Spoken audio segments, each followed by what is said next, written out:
What's going on? My name is Tyson McGuffin. Welcome to the McGuffin Show. We're on episode 42 here. I got my guy here. Ladies, he is not available. Don't you even look at him, okay? Wrestler turned fighter, now owns a gym, also owns a supplement company, Craig Feistner.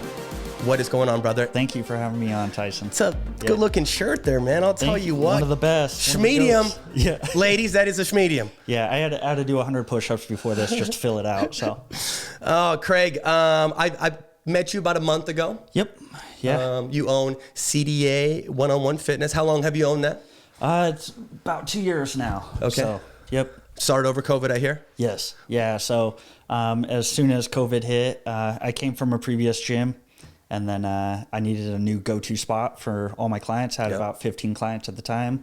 And then, everything just took off from there. And then you also have some other trainers that work there as well? Yeah, you guys have absolutely. Like 5 or 6 on the roster? Yep. Yeah. So originally, when I first got into it, I was thinking all about me, all about my clients. And then I was like, how can I help other trainers grow? What was happening during COVID was a lot of trainers were having to quit their job. Yep. They had to pay a high-end lease. All their clients were falling off and expected to pay that lease, and they couldn't ever come about the money. So cool. I saw a lot of trainers having to quit and go to regular jobs, and that wasn't fair. You know, I feel like everybody should be doing what they enjoy doing. So I thought bigger. That's awesome. So, yeah. Probably one of the more humble guys I've ever met. We've been working together about 3 times a week for the last 4 weeks now. Yeah. Truly appreciate this guy. Where are you from? What's your story? What keeps you going? But I guess, where are you from and how did you get started? Yeah, so I live in Coeur d'Alene now. I'm originally from Montana. So I grew up in a small town for up to about the age of 10, didn't even have streetlights, Charlotte, Montana. Charlotte, Montana, baby. Yeah, where is that near? Sorry. I'd say on your way to Missoula. Okay. Yeah. Okay. So, but nothing to do there. Not even streetlight, not anything. Grew up in a family of 10, single wide trailer. So I grew up always family. Mm-hmm. That's what we do. We stuck together, and that was that. Yeah. And your family just recently moved here? Yeah, the majority of them. So I have awesome. a handful of them in Coeur d'Alene now. So it's really cool to keep see it tight, you know? Yeah, absolutely. It's really cool to see them get outside of Montana, what they've always known, and just kind of see what else there is. And so, you've been trying to like encourage them to come to Coeur d'Alene. 100%. Yeah. So I lived in What a guy. So Man Crush Monday, by the way, and let's go. Even better, he's here. Yeah.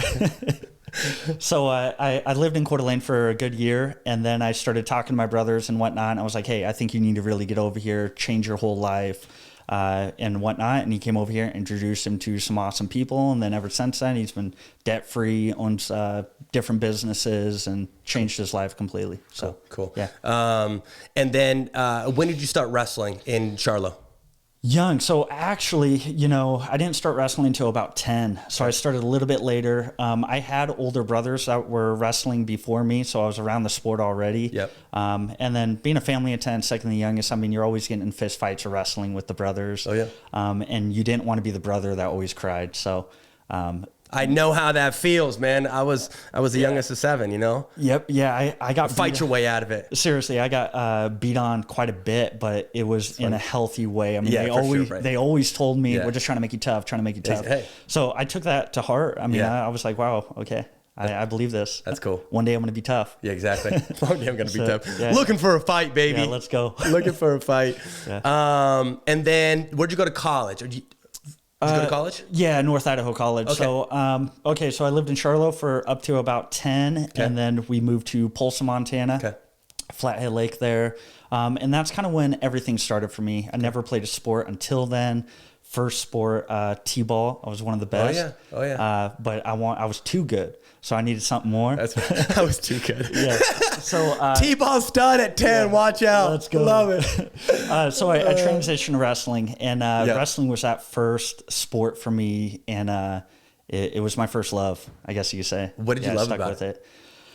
It was all on you. Yeah, for sure. And when I that. first went into the practice room, I was a spaz. I didn't know any technique. I grab your head and I'll rip you around everywhere, and I just used my speed, and I was pretty strong for my age and size at that time as well. But man, it was cool. Just getting better, seeing myself get better, closing the gap between somebody who was better than me, and being able to eventually beat them in the long run. So yeah, for sure. Yeah. Wrestling definitely makes you build the crust. Oh yeah. Build some character.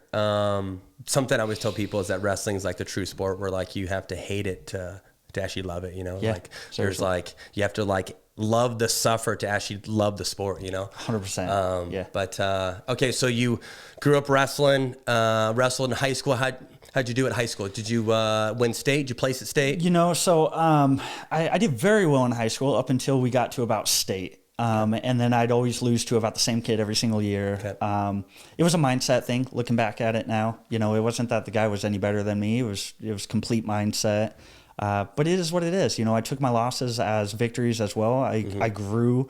I think that's a reason why I haven't stopped doing what I'm doing now. I'm always trying to be better than I was. Love that. Love that. Maybe because I didn't get my win then, for sure, that I feel like I still need to get my win. So I keep driving forward. So I've been trying to tell my 8-year-old that you can take something from a loss. 100%. He's like in a position right now where he wants to win at everything. He's going to change the rules. He's going to change the game somehow so he can win, right? Yeah. Trying to tell an 8-year-old how to, you know, that you can take something from a loss is very, very difficult. Absolutely. But, go ahead. Yeah, and it just really shows you. I mean, you can't always win off of strength or speed or technique. I mean, when it comes down to it, I mean, it's your mindset. Yeah. You know, I mean, when you get to a certain level, everybody's fast, everybody's strong, everybody's quick. I mean, it's the mindset. Yeah, for sure. Yeah. Who's a little tough? You know, who's a bit more mentally tough? Yeah. Who can believe under pressure? They can perform at their best. Absolutely. You know, when your back's against the wall, can you bring it? Right. 100%. Yeah. Love that.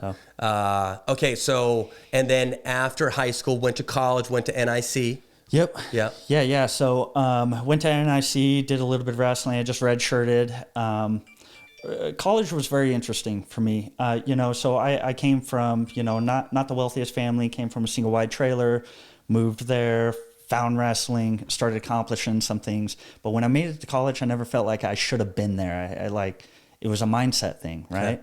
I always had a problem with mindset. I knew I was meant for something. I had great potential, but it was mindset holding me back. Okay. And it wasn't until that first year after college, I had a female roommate that is still a friend of mine till this day. I train her and her husband, self-defense. Jordan Moffitt, so that's her name. I was living in the college wrestling party house. Yeah. And she opened my door one day, frisbeed me a book, said, "Grow the hell up," and closed my door. I love that and story. That was that. Yep. And that was I think you told me that like the second day that I came in. That's badass. And that's definitely resonated with me. Yep, absolutely. It's crazy to think that simple acts can literally change somebody's life for the rest of their life. Yeah.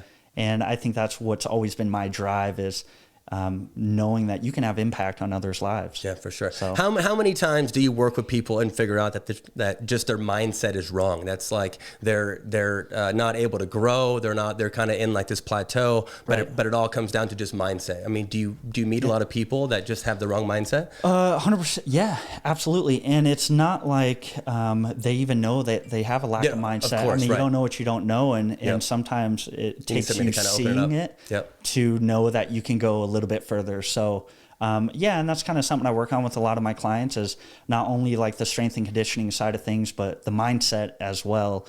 And so I'm always there in their ear, whatever, like, you know, come on, champ, you're the best in the world, whatever it might be, right? Sure. I mean, it's any little inspired thing that,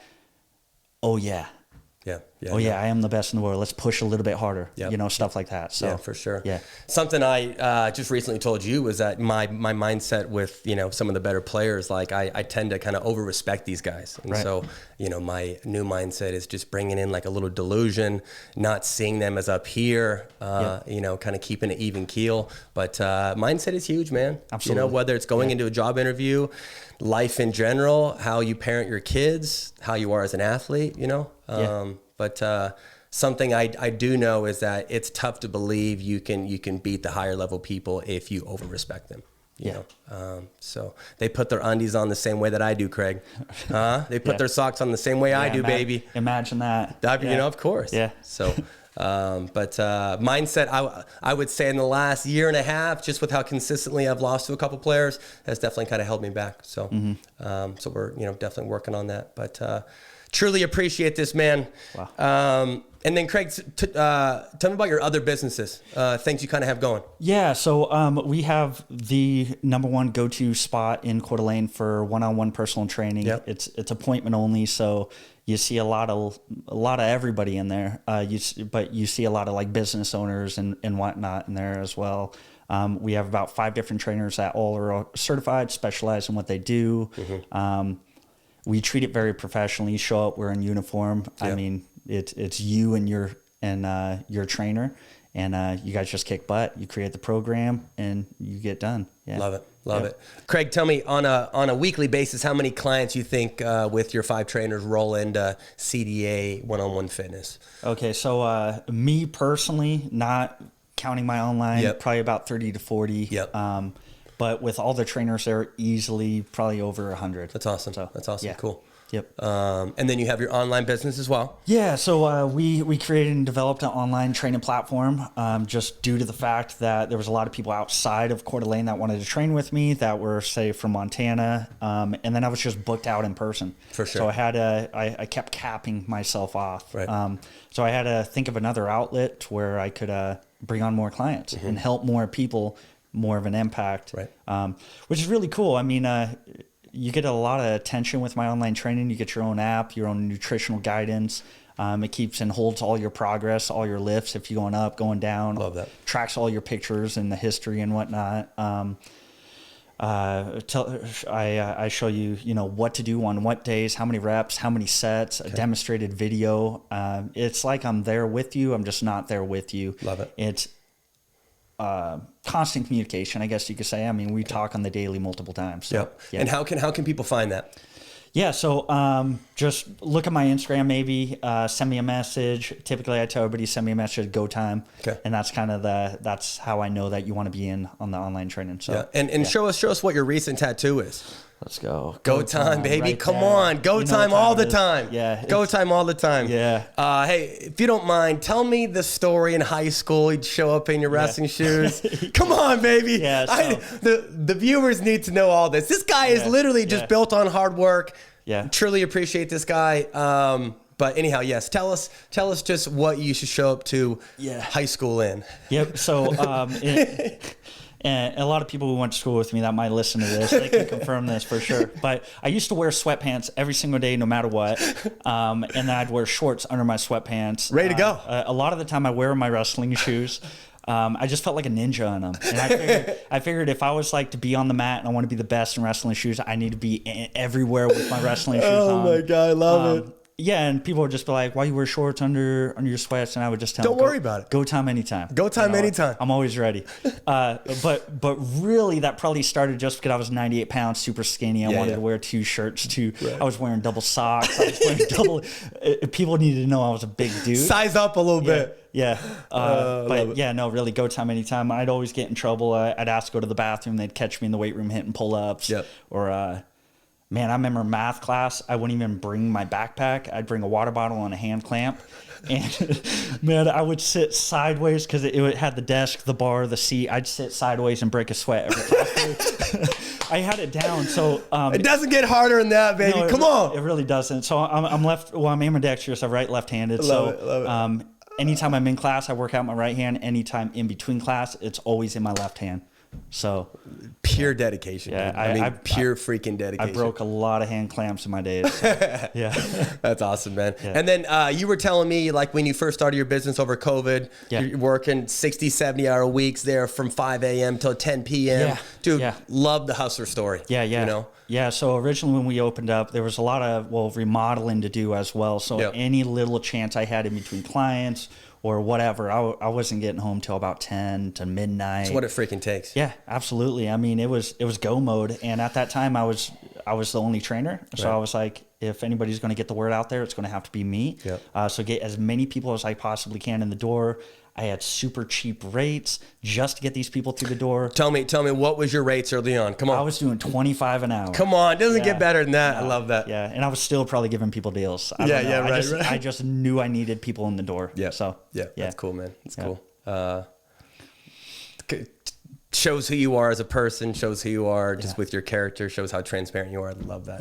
And then also too, you have a supplement business. Yeah. So we started. So my motto, I've always had two big mottos in my life: go time, and then all or nothing. Right. And then I got the all or nothing right here. So we created a supplement line called AON Supplements. So all or nothing supplements, which originally specifically was designed for just athletes, jiu-jitsu people, MMA people. We're finding that all the go time, the pre-workout is best for just about anybody. But that's kind of what we're focusing on: sports performance, and then. Yeah, a little bit of everybody. So. I've been using some of the pre-workout. Love it. Doesn't get you too squirrely. Yep. You know, as Craig knows, I'm pretty ADHD and pretty strung high, and so it doesn't make me feel out of control. Really keeps me dialed. Yep. You know, and I've been using it the last couple of weeks, and definitely like it. Absolutely. Yeah, it allows you to get the job done without feeling weird. Allows you to get the job done without feeling weird. That's for sure, bro. Yeah.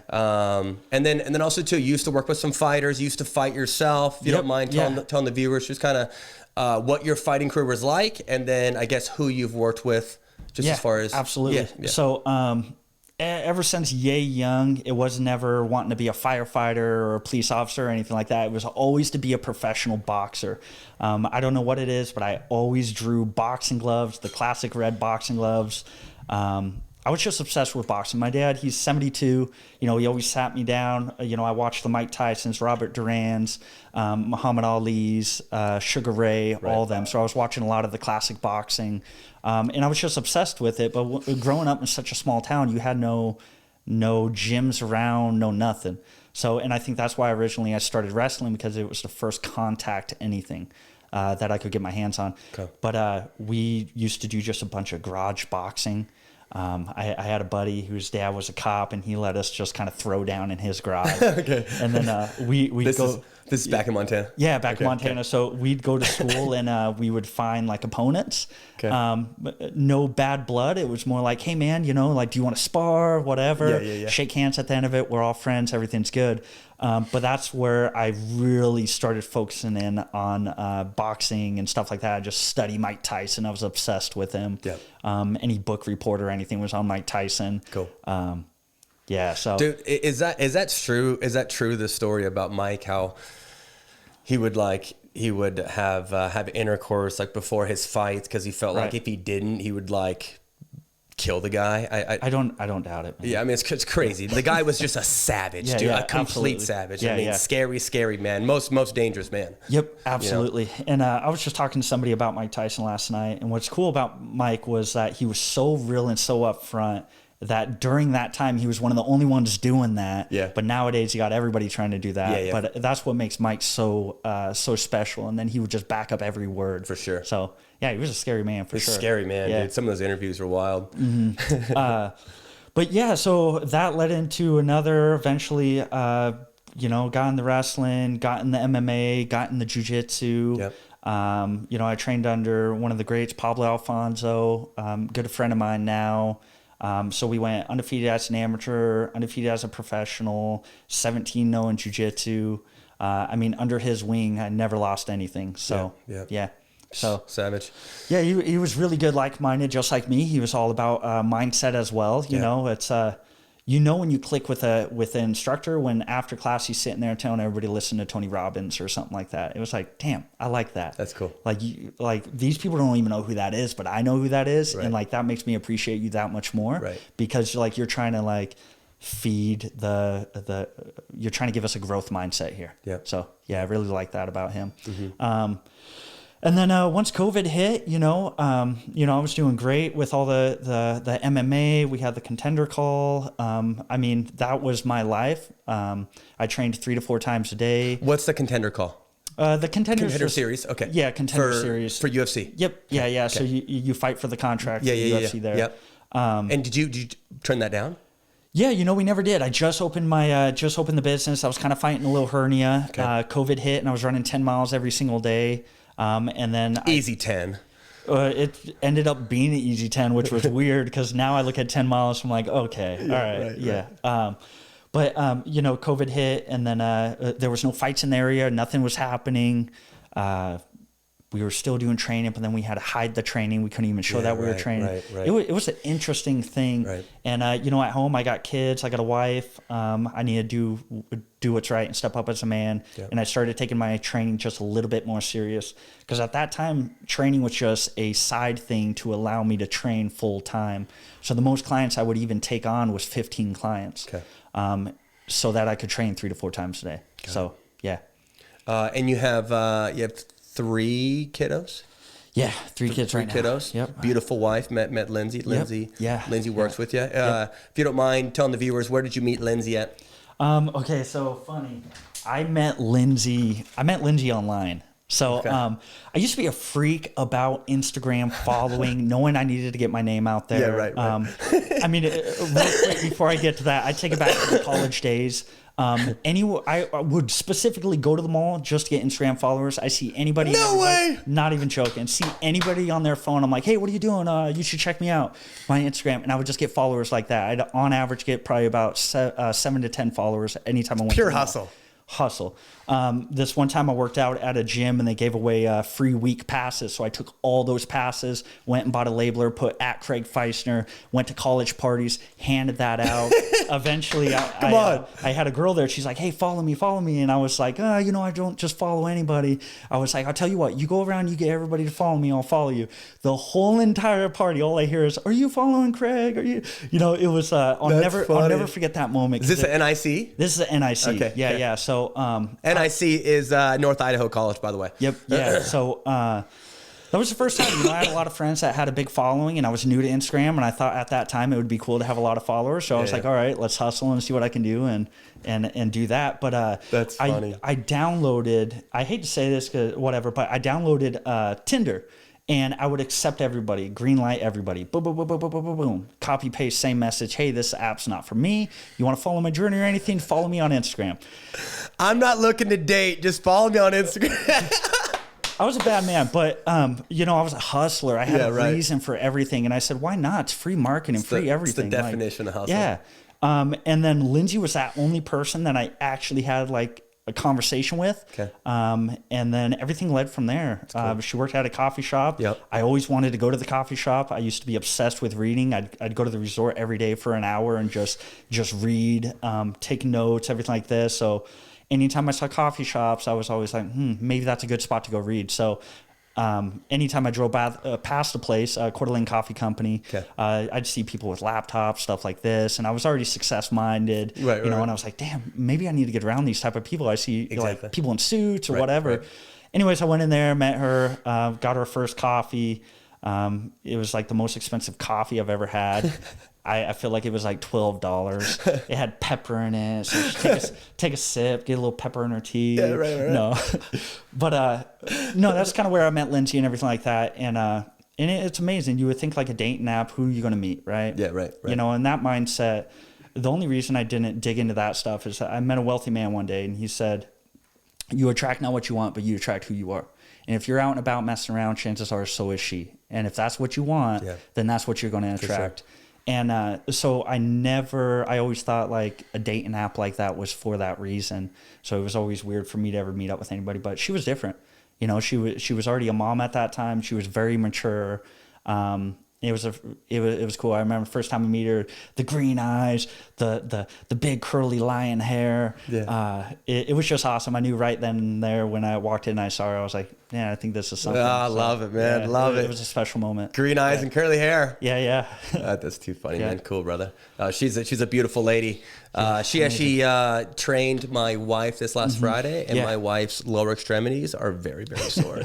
Good. She's been using the hot tub the last couple of days. Yeah, awesome. But beautiful, man. And then your oldest, just like mine, is special needs. Yep. Yeah. He's turning 9 on the 30th this month. And give me his first name. Bronson. Yep. Bronson, man. It's cute. Yeah. Little monster. He just likes me beating him up all the time. So yeah, he doesn't fight back. Yeah, it sounds just like Sky. That sounds just like Sky. My 8-year-old beats up on Sky all the time, and Sky never fights back. When he does, it's usually with his nails. Oh yeah. But it doesn't happen all that much. Man, they got strength. I tell little Andreas, he's 2.5, almost 3. He is going to be a fighter or something. Really? Oh yeah, physical. He's so strong. Knows how to make a fist. You know, I pin him down and do this. I'll be like, name 3 wrestling takedowns. And he's like, high cross, single leg, double leg. You know, he's Name 3 wrestling takedowns. you know, so I'm just like training him right. You know? Yeah, I so, love that, I mean, man. he grew up in the MMA gym, you know, right, and then in the weight room. So I mean, Bound he's to be around tough. it. Yeah. Yeah. So Looking for a fight. yeah, seriously. I mean, he doesn't want to fight, no big deal. I'd just rather him know it than not. But one thing he has to do is wrestling. That's for sure. Of course, man. Of course, man. Same with all my kids. Yeah. And then tell us what fighters, I guess, have you worked with that have made it Bellator, UFC, anybody local, or I guess does any fighters use your online app or? Yeah. So I've worked with a lot of high-end local athletes. Zach Snyder, he competes EBI, so it's Eddie Bravo Invitational. Is that MMA? Jiu-jitsu, slap jiu-jitsu. So it's jiu-jitsu, but you're still making contact. It's a little bit different. Interesting. Okay. Yeah. So typically you get that invite. You're one of the best in the world, top 10 in the world, stuff like that. So I've worked with him. I've had the privilege of working with my coach as well, Pablo Alfonso. I trained with him just a little bit there. Saeed has a hard last name, but he's in UFC. He just fought 135. Yep. Based out of Spokane, right? He's based out of Spokane. Yeah. So originally, I met Saeed in Chicago. Okay. So I went up there, trained and everything, and you know what? He traveled in. We trained together, and then we ended up flying out to Chicago to his home gym, training there. But now he lives here. So cool. Okay. yeah. And then Mark Coates, man, I'm really excited for this guy. He has completely 100% transformed his whole life. Bellator guy. Yeah, he fights this weekend actually for Bellator. July 23rd. Yep. Yeah, 22nd. 22nd. Yeah, 22nd. In Tacoma. Tacoma. Yep. At the Tacoma Dome. At the Dome? I don't know. Probably. I wouldn't doubt it. Yeah. So, and then I just brought on a UFC veteran, Elizabeth Phillips. Just started training her this past weekend. Okay. We're going to get her back in that big stage and make her lethal. Love it. Yeah. Tell me, what do you like when you train fighters like that? What's different about, I guess, training fighters compared to like your normal person, or like what sort of drive do you see, or like what is there? You know, because I feel like most MMA professionals definitely have a couple screws loose, as with most wrestlers, right? I do, you do, you know, just that inner fire. But is there anything different that you see in fighters that you, I guess, don't see in other? I do, you know, because their training is a purpose for living what they do for a career, right? So they come in with the full intentions of giving everything that they possibly have. They're there with, they're there to make it count, for sure. It's always go time, it's go mode. No, for sure. Exactly. When they walk in, they're ready to, But what I really like about some of the fighters and everything that I have worked with is that they're really, they have good attention to detail. Okay. They listen very well. They want to take my feedback. They just trust me. That's cool. And that's what I appreciate. Because it's like you have high-end athletes. And super satisfying. Yeah, and they trust what you got to say, and that really means something to me. So, yeah. Okay, so tell me your best wrestling story. Oh, goodness. Your best. And before you answer that, probably my best wrestling story that I have, I think I've told you this, is that my dad was a complete hard ass. You know, I'm the youngest of 7. He used to take us to freaking Pocatello, Idaho in a van, or Butte, Montana. Yep. Anyhow, his deal was that every 200 miles, you get your ass out on the freeway and run a mile. Wow. It's tough love, baby. Yeah. Randy McGuffin, tough love. Get your ass up 200 miles, get out. And if we were, acting up in the van or like not listening to him, once we got to that mile marker, we'd all like get to the van and like we're opening up the door, he would just take off again. Oh yeah, for sure. If you were bitching and moaning in the car, he would turn that mile into like a mile and a half or 2 miles. Yeah. Wow, I like that. But yeah, I guess, do you have any stories like that? Discipline wise, anywhere, discipline wrestling stories. Yeah. I guess my dad, he was always there in my corner to push me as well. So like anywhere and everywhere we went, it was drop down, give me 10. Yeah. We're in the drop down, give me 10. Nail. Yeah. We're in the parking lot. We're in Safeway. It didn't matter where we were. And then my wrestling coach, Coach Owen, I used to just call him Owen. Hey, Owen. So anytime I mess up, he'd be like, drop down, give me 10. That's drop funny. Down. So it's like everybody wanted me to do push-ups. Yeah. So I was always dropping and giving 10. Well, what did you say in your video after you got done with your marathon and you ran 26 miles? What did you say? probably something like "Go time, baby. Let's do 100 push-ups." You did. Yeah. So if you don't mind, telling the viewers about like you were in full body cramps on like mile 14, 15, signed up like 4 days before, ran this marathon in Sandpoint. Badass. Yeah, so I was probably the buffest dude that was running the race. I remember even one time when we were hitting some type of checkpoint, this guy's like, "Hey, you got a little extra weight on you." I was like, "Really?" Thinking I had the wrong backpack or something. He's like, "Yeah, all that muscle." And I'm like, "Oh, shit. All right, you're right." But no, a buddy that I did run with, he was probably the biggest dude on the mountain. He's 200-something pounds. And he definitely did not place last. So that's incredible on his end. Chris Sieber, it's my workout partner. Love it. But yeah, no, it's the first time ever that my whole hammies, everything locked up, and I'm like, oh shoot! But I knew if I stopped, it would get worse. So I just had to keep swallow it down, power through it, man. Seriously, yeah. Love it. So many times I was walking up, it was a double black diamond or whatever, and so many times like to where it's like you want to give up knowing you're not going to give up, or you couldn't give up because even if you gave up, they're still going to make you hike all the way up and then give up, right? I was thinking Goggins the whole time. I was thinking about saying it out loud. So I was like, who's going to carry the boats and the log? And then I was like, maybe these people wouldn't understand. But Goggins is a bad dude. Yeah, he was just awesome. It, man. Yeah. But yeah, no, I was originally I just went out there. I was like, all right, just finish. Just be able to do it. I knew I wasn't trained for it. Yeah, for sure. I ran probably like 5 miles before that. I just hopped in. So. Tell us, when you're suffering like that and you're dying, you're in full body cramps, what gets you through it? Is there keywords? Do you think back 100%. On, hey, I've done things tougher than this, I can do this? What does your mind go to? When your back's against the wall and you're freaking suffering and you're dying, what do you go to? Self-talk. Yeah, so many times I told myself like, come on, champ, or you got this, or go time. Yeah, mindset, baby. Just little things that you've given value to that really picks you back up. So love that. Just brings you back to the center of things. But love that. Yeah. I was just thinking about that the other day when I was going on my run because I was really pushing it, and I was like, I was suffering, and I was like, you're not suffering. Yeah. You're good. Yeah, for sure. Like you need to tell yourself you're good. You're like composed under pressure. Exactly. Like you can get through this as a nothing. You have been through worse. Pressure's a privilege, right? For sure. Absolutely. Pressure can be your best friend. It can be your worst nightmare. It's true. Actually, I was just talking to my videographer about that. Kev played a tournament this weekend. He said that pressure definitely got to him. Yeah. He was not able to show his best under pressure, but love that, man. Love that. You know, something that I do if I'm not playing well, self-talk. I raise the energy. I raise my intensity, raise my competitiveness.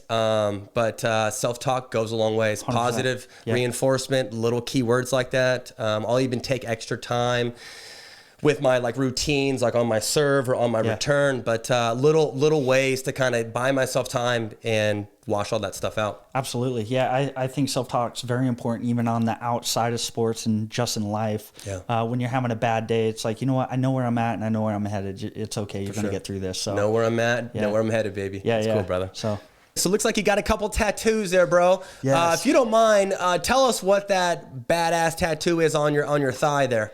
Yeah, so I got this done. So all of my tattoos I got done at JoJo Tattoos. JoJo's local. Yeah, local here in Coeur d'Alene.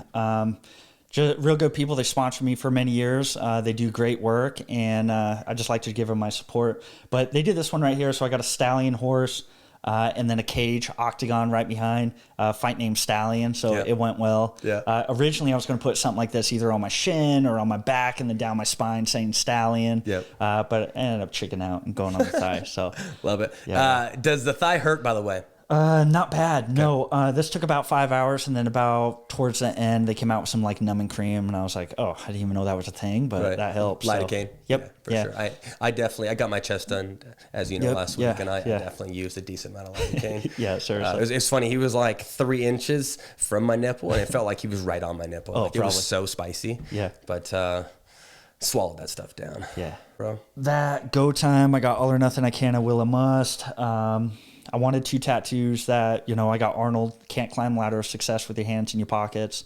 Ollie, the man with no imagination, has no wings. Love it. I got a wrestling tattoo right behind me. USA Wrestling. I can't tell you how many wrestlers have that same tattoo on their calf. Yep. It's funny. Yeah. Is it like a wrestler It's like the tradition. It's the universal wrestling logo. But to get it on the calf, it seems like. I can't tell you how many wrestlers. Yeah, I feel like most wrestlers freaking have it on their calf. Yeah. I was kind of hoping I was the first. But yeah, typically it's the United States outline, but I went Montana outline because that's kind of where everything started with me. So right. Yep. And then he has good night on his shin. Do not meet that shin. Right. In case anybody asks. Do not meet that shin. Yeah. Too funny. Okay, hey, tell us what your first impression of me was. I was like, all right, Tyson has personality. Who is this guy? Yeah.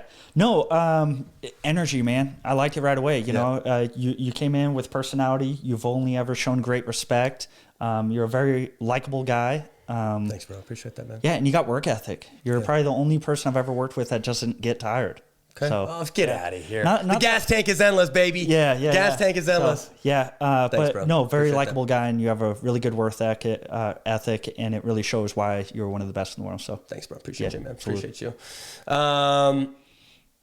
And we obviously talk about some UFC. Had some fights going on this last weekend. You usually tune in every Saturday or try to. Unfortunately, I missed this one. Doing the tattoo, I can't believe it. I mean, come on, Craig. Every Saturday. But yeah, no, I did miss it this week, unfortunately. But who's your favorite fighter? If you could pick one, right? George St. Pierre, man. George St. Pierre. I love how humble the guy is. Yep. I like how he's an all-around fighter. And he's one of the greatest. So yeah. Cool, but yeah, Demetrius Johnson, Henry Cejudo, a lot of technical fighters. Triple C. Yep. Triple C. Absolutely. Love that, bro. Okay, well, hey, for all your viewers out there, for all the local pickleball players, you can find this man at CDA One-On-One Fitness. Give him a call. You can find him on Instagram. But Craig, truly appreciate you, man. You're a great dude. You're super humble. You've been very inspiring. Great dad. Can't say enough about you, dude. I appreciate you, Tyson. Yeah, Thank you. So thank you. We're about to get a workout in after this. Craig has not worked out at my home gym. He's been kicking my ass at his gym, but since he's here on site, we're gonna do a little home workout. Yeah. But thanks again, bro. Thank you so much. And real quick, he's gonna take his shirt off, baby. Come on, come on. Show that off. Show that off. Let's go. Come on. Does it get fitter than that? It doesn't. Ladies, he's taken. I know he's a complete hunk, but he is taken. My name is Tyson McGuffin. This is the McGuffin Show. We'll see you guys in episode 43.